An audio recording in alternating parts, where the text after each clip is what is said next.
pour moi, acteurs yi ñoo am solo.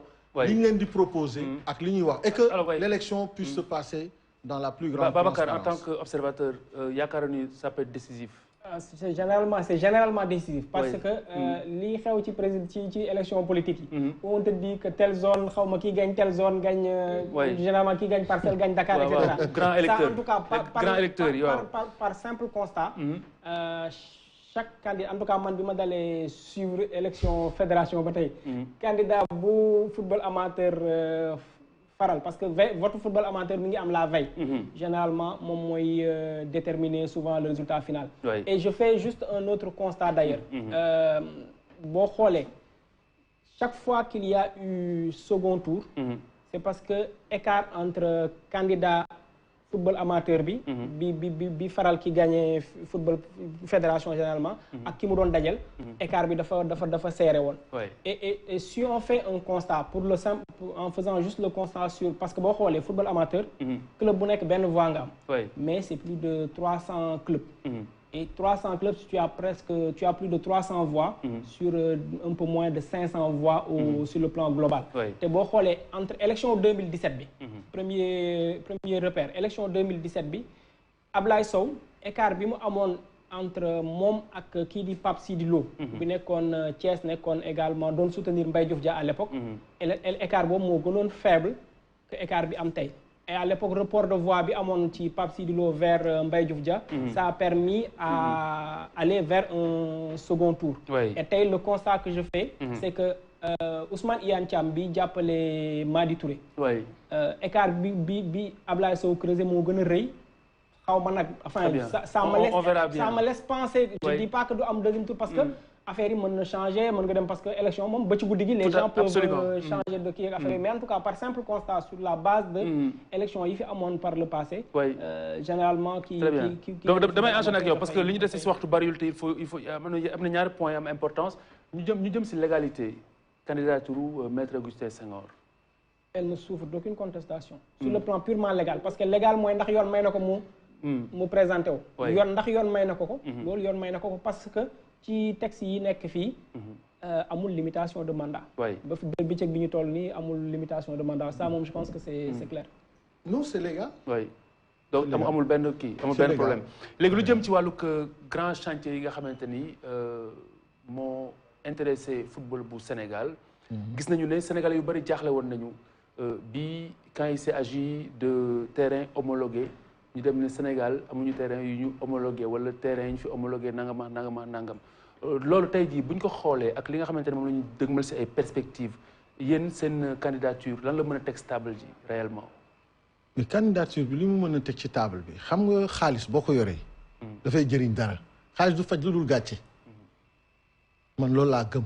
tey yow boo yoree xaalis gis sa mbokk sa xarit nekk ci soxla da nga ko war a génnee jox ko. mais munoo yore xaalis bi ne man dama koy xaar ne état bi non yéen a ko war a def. te ma yore xaalis pour ne pas te citer de nom. man bi ñuy jouer Léopold Sédar Senghor j'ai dit à un des vice-présidents. mais yéen loo leen di xaar pour jël 200 millions dem jëndi gazon ñu ñëw teggi lii daal di ci poser une nouvelle pelouse bien nette ñu commencer ci jouer. donc vous êtes en train de dire que amuñu problème mu xaalis. non xaalis munoo ko am parce que munoo am problème mu xaalis xam nga problème bi mooy lan. da ngay am volonté wu ne dama bëgg a def dara. état bi aussi tamit munoo ko ñëw rek ne parce que moo ko war a def bu ko deful damay toog di seetaan. non li nga bëgg a wax mooy Sénégal problème infrastructure yi nga xamante ne am na ko saafara saa ngi fi mooy koppar yi waaye dañ ko ci deful. non bu ñu ko ci deful fan la dugg. mais jëlal ay initiative parce que dans la vie il faut pas dire tout le temps. non ce que je veux dire mooy koppar yi yow da nga affirmer ne koppar yooyu mu ngi fi. mais am na fi parce que mënuñu jógee coupe du monde. mënuñu jógee coupe d'Afrique avec tout l'argent qu'on a ramassé état bi moo jël 70% laa la wax sax dépenses yi ñu def ci coupe du monde. donc on a presque rien dépensé. état mooy fay billet d'avion. mooy fay hébergement. mooy fay prime du gis nañ bi ñu ñëwee fii président Macky Sall bi mu ñëwee recevoir xale yi la dernière tranche daf leen joxaat xaalis ci saa si. fu ko pari dugg. mais kon léegi ñoom ñuy gérer moo tax ñun dans notre programme on demande une transparence xam nga di mën a justifier toutes les dépenses yi nga xam ne moom la fédération di engagé parce que loolu day tax. la reddition des comptes est-ce que très clairement da nga wax ne Sénégal am na les moyens pour régler problématique gu infrastructure yi waaye defu ko ci. non du question ñàkk xaalis bi parce que dañu ne loolu c'est dévolu à l'État ok État mooy defar infrastructure mais yow jëlal sa initiative parce que yow yaay fédération sénégalaise de football bu ñuy homologué sa terrain la ñuy homologué loolu laa lay laaj waaw moo tax ma ne la man tey fédération bi sax bu dee état bi loolu sa cër la parce que bu ñu jëlee ne def nañ ci Thiès 400 millions du loolu lañ dépensé du lire nga ko dans la presse comme tout le monde 400 millions boo ko dépensé Léopold Sédar Senghor di nga am terrain bu ñu homologué terrain Léopold Lat Dior ba léegi homologué guñu ko da nga ko dégg ne homologué nañ ko ba léegi homologué guñ ko su ma dépensé 400 millions ci terrain bu mel noonu su ma ko dépensé woon Léopold Sédar Senghor kenn waxatul affaire homologation. mais le problème Sénégal ba ñu ba à ce stade là ñu amee problème de gouvernance parce que encore une fois man pour man bu ma nekkee njiit ci fédération di doxal damay am ay priorité du ma xaar ba affaire bi ne këcc na jodd may soog a jóg parce que fii lépp ñuy bett ñëwum commission homologation dañuy koy yónnee xamuñu ñu naan ñu defar leen toilette defar leen ay chaise defar leen lii te ba pare ba léegi jotuñu kayit bu ñu bindal nañu notifié nañu ne ñu seen terrain homologué nañ ko. Babacar ban problème la ñu am par rapport ak suñu infrastructure. si sa gis-gis moom nee na du problème mu xaalis. pour man il ne faut pas que ñu désengager la responsabilité de l'État pour man responsabilité de l'État elle est totale. dans cette histoire là parce que ne serait-ce que sur les chiffres. bi ñuy jógee coupe du monde. on a eu je pense près de 7 milliards un peu moins de 7 milliards. moom la fédération encaissé. Stade du Sénégal bi Macky Sall ne moom la ñuy defar ni ñu wax ne sur le plan ce sera un stade omnisport etc. On dit que ça nous coûte plus de 110 xaw ma 120 milliards. gis nga gap bi am te coupe du monde sur les 20 dernières années benn yoon lañ ci dem.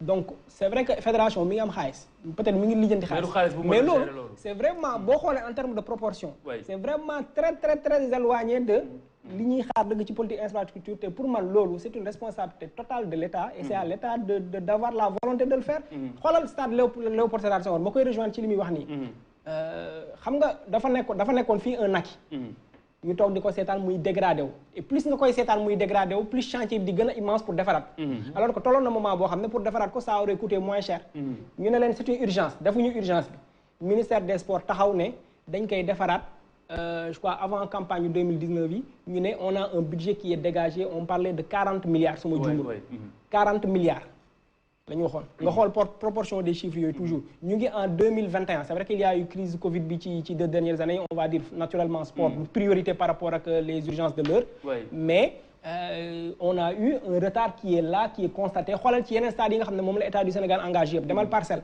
le chantier on avait dit qu'on allait le livrer avant la présidentielle de 2019 ñu ngi 2022 ça n'a pas été fait c'est la même situation qu'on retrouve à Mbour où le stade bi dégradé wu na pratiquement à Kaolack à feneen ak feneen pour man le problème principal des infrastructures du Sénégal et loolu du ci problème football kese de athlétisme ak beneen sport boo mën di jël athlétisme amatuñu piste les gens s'étonnent que Sénégal bi doon am une trentaine d'athlètes régulièrement ci Jeux olympiques tey jii muy am 10 athlètes yoo xam ne xaaj bi dañ leen invité parce que suñu athlètes yi amatuñu fu ñu pratiquer ak affaire yooyu et ça sur le plan des infrastructures pour tous les sports heureusement basket sax am nañ palais des sports bu yàggul dara Dakar Arena bu Diamniadio mais boo dindee Dakar Arena lan lañ fi am na beneen buy ñëw gis nga Marius Ndiaye état bi mu nekk actuellement et ça c'est un problème qui est bu ñu ngi naan fédération yi mais lu tuuti sax li jota am li fédération football am mais yeneen fédération yi amuñu ko très bien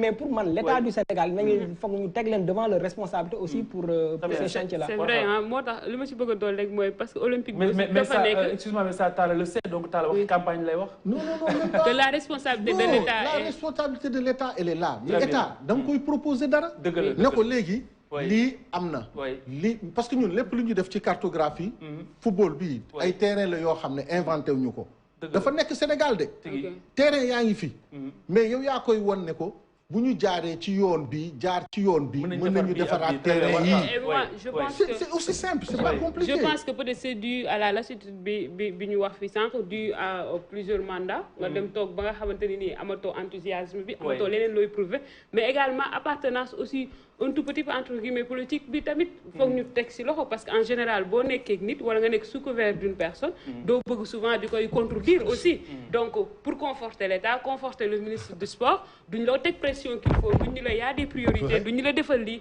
donc d'où l'importance de prendre ce risque entre guillemets là pour que au moins bu fekkee il semble être face à l'État de non qui semble non en fait pour que ñu gën a ñu gën a nu mu koy waxee ñu gën a soññ ñu gën a soññ État bi pour que mu jël ay responsabilités. Alors bëgg naa ñu aborder balaa ñoo jeexal la perspective Cameroun mais am na aussi aspect bu am importance sànq maa ngi koy wax Babacar Sénégal lu toll ni équipe nationale bu Sénégal amuñu sax bitik loolu benn porox ndoolo la pour aborder le volet marketing bi nga xamante ni jot nga ko cof tuuti lan mooy suñu faiblesse ci côté marketing au niveau du Sénégal. parce que jëluñu ñu war a jël. c'est aussi simple que ça. bi ñuy dem coupe du monde 2002 kan moo fi nekkoon du Massata Diack. Pamodzi. waaw. ñaata la ñu indiloon. ay milliards. waaw loolu pare mais da ngay dem nga xool cabinet yi ñu ngi fi. xale yi dañuy jàng non attends du question jël Massata Diack on donne un exemple. parce que Babacar il faut pas que ñuy personnaliser. du tudd man Massata dama koy tudd par rapport à ses compétences. et ça je le lui reconnais. parce que justement il est là il est disponible je suppose que dama la bëgg a xamal ne ñun yegguñu ci étape boobu. bu ñu yeggee ci étape boobu Massata moi c'est un ami d'enfance. dinaa ko seet Madi dina ko seet parce que xamante nañu ndax jaraaf parce que moom Massata waa Gorée la te papaam jaraafmaan la woon te Madi jaraafmaan la woon nekk ak ay frères am ñoom Kapi ñoom commandant.